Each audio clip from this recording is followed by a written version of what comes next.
So we're back to do another video. This is a behind the scenes look at a video that I was doing comparing at home color to professional color. In the video I used L'Oreal versus Rusk. So here you can see I am just sectioning the hair off. You can see this hair has been previously highlighted. It's had a full set of highlights, blended very nicely. I'll probably do another video just showing how to do those highlights as well. And this was toned down to a nice honey blonde. And I'm just sectioning the hair into half, I would say. And then I'm going to break down because on one side, I'm going to use the L'Oreal color. On the other side, I'm going to use Rusk. So it's two different applications because I'm using the Loreal Feria exactly as it appears in the box. And the other side is going to be a brush and bowl application. So you'll get to see two of those applications, and I'll explain how both processes work. Putting on the gloves. Don't be one of those colorists without gloves because it does stain your fingers over time. So definitely always try to wear gloves. If you are just starting out for the first time, don't even get yourself used to not wearing gloves because your hands will stain, your fingernails will stain, that color will set in over time. Just look at any seasoned colorist and you can see it. So all you students out there that are watching this, just train yourself to always wear gloves. So the Feria is like coming in parts. If any of you have ever done at home color, you just, here's me. This video is being done at like 2 o'clock in the morning, just so that you know. So I'm a little bit tired, but I just worked a long day as well. So I'm a little bit silly at that time. So let me explain this really quick, and then we'll talk about the other stuff.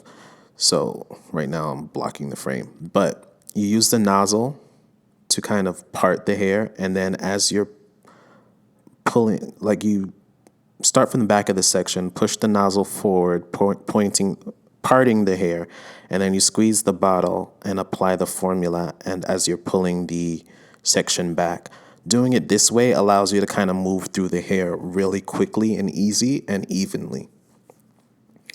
So that's what I did with that, and then I apply it to the front, and then I use the nozzle to kind of smooth it back or to push that color down to like the beginning of the mid-strand. Then I go back and I apply everything to the mid-strand and the ends. And doing it, in that way, and I just use my fingers to just kind of make sure that everything is saturated, pulling it through, and it makes it for a much neater application.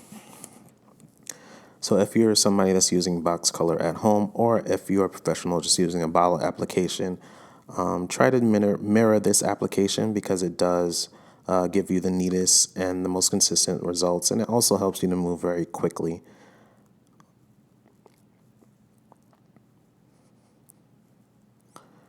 Now, the top, you see, I'm kind of just doing the top, and I see how I pull the color down to the beginning of that mid-shad, push the nozzle through, squeeze it on the back, push it down. And then you just do that like you're doing a root application first before you do anything, because everything can get really messy, right? And then you'll just go back and you apply to the mid, squeeze the formula onto the mid strands and ends and just work it through with your hands.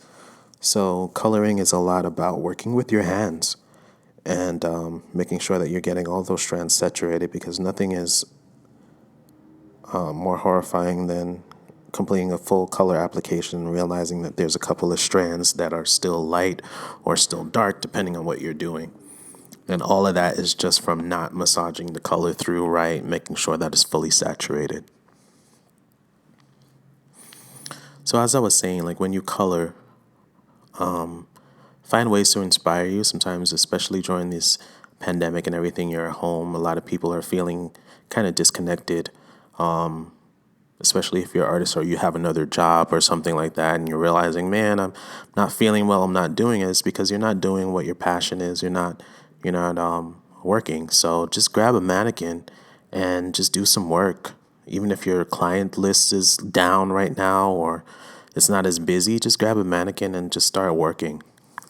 A painter needs to paint, a singer needs to sing, a writer needs to write, and a hair artist needs to create hair art. So whether you're a colorist or you're a cutter, make sure that you are feeding that passion. That is all part of self-care, and that's all a part of what this channel is about for me. So I'm just using whatever remainder is left in the bottle to kind of just saturate a lot.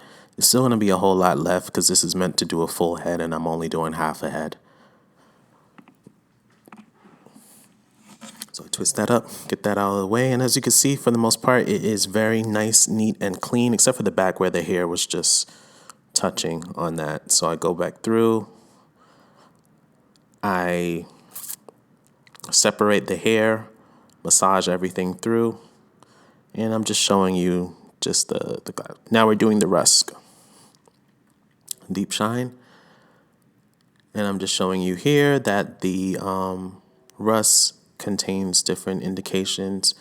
So I think the tube is about 3 ounces, if I'm not mistaken. Each notch goes by the ½ ounce.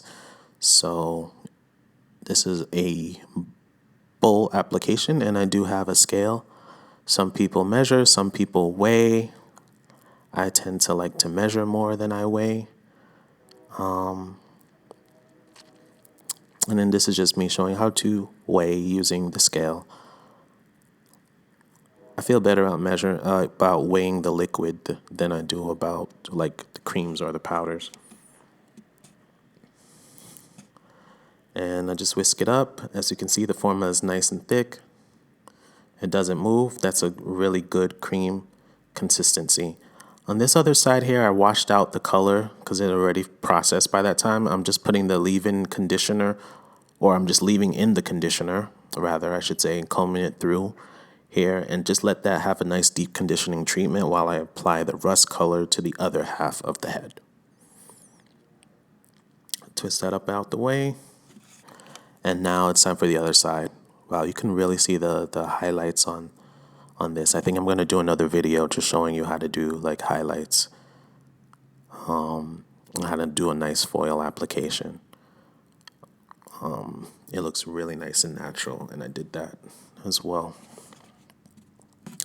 So with brush and bowl, the benefits of that, pretty much everything is going to be more controlled because the brush gives you a little bit more. It's a creamier consistency as well with the formulation, so everything pretty much stays.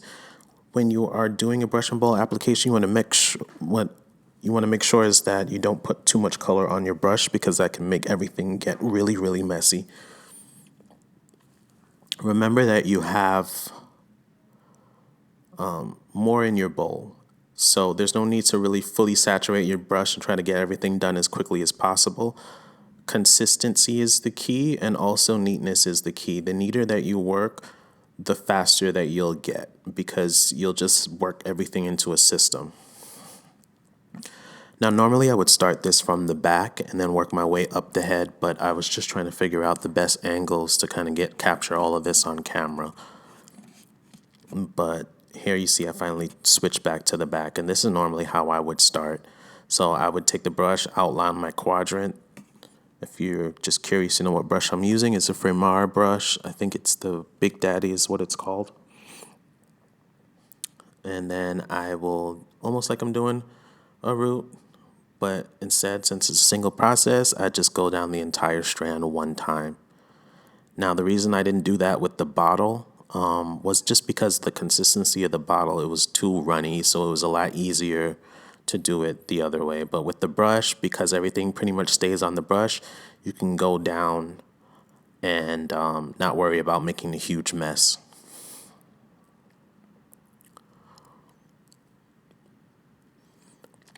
And with any brush and bowl application, this is pretty much the way that you would apply it. Working the way down. One tip I would have for you is when you get to that top of the head, what I like to do is I like to split it into two. So I part usually on the round of the head. For all you Cosmo students out there and Cosmo professionals, that part will be happening at the parietal ridge, which if you're not a professional, you don't know what I'm talking about, the parietal ridge is just the corner right there where your hairline, they call the recession line, starts to recede. So it's right there on the side. That's where the head starts to round. So what I do is I split that into two, and then I use those two sections to work all the way using horizontal partings, and then I'll color like I'm doing right now, and I do all the way until the front of the head. That way that by the time I'm finished with my entire application, everything is up and away from the face, and it also controls anything from dripping on the side of the face or the ear or anything like that. As you can see on the side right here, the whole side of the head, there's no color on there at all. So that's one thing that you would like to kind of strive for. It just makes everything look more professional. It makes everything look nicer and neater. And it just keeps you consistent with what you're doing. I have no clue what I'm doing off now onto the side of this camera. This is the first time that I'm watching this and narrating for you at the same time, so I have no clue. What I will say is that it's really hard to have all of these moving pieces and making sure that you're still in frame. So now, after watching so many videos and tutorials, I understand the struggle.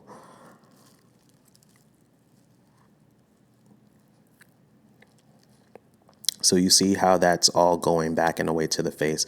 One thing that I would say, this is a single process application with somebody that does not have gray. If you're doing gray coverage, what you would want to do is kind of tend to start where you see the most gray. So a lot of that times that will tend to be around the face. And if you do see it along the hairline in the face, and especially that's because that's what the client sees, you want to make sure that you start at the hairline first so that that color stays on the longest. And then you can work your way from the back to the front. And make sure everything is fully saturated. And, pull it through. That's all I'm doing now is I'm probably just using whatever is left in my bowl because you don't want to waste product. Color is very expensive. So if you mix it, use it. If you don't know how much to mix, just mix a little bit, especially if it's a single process because there's not much colors involved if you're just doing one color out the tube. This is a wow comb. The wow comb is good because that red portion in the center rotates. So as I'm combing, it's not combing the product off, but what it's doing is distributing the product through the hair. So I love that comb. And I'm just applying a little bit more to that now that it's been combed through. I will twist that up later on, mush everything through, make sure it stays. Towards the last 10 minutes of processing time, I kind of massage the color even more, especially towards the roots and towards the hairline. But as you see, everything is pretty much, except for that one little mistake I made up there by the hairline. But everything is pretty much nice and neat and out of the face. If anything falls on the face, what you want to do is get a wet towel, wipe that up right away so that stain doesn't set in. Because the last thing you want is for it to process. So don't let it stay there and then you figure you can get it at the last minute. The minute you see it, wipe it. Just keep everything nice and clean. And your results will be that much better. And I believe we're coming towards the end of this.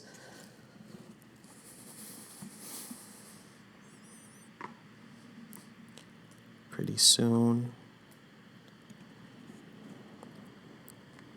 Yep, I'm just wiping out hairline so everything is nice and neat, and then you will see the results right now. That's the finish. So looking at it from your vantage point right now, on the left would be Rusk and on the right is Loreal.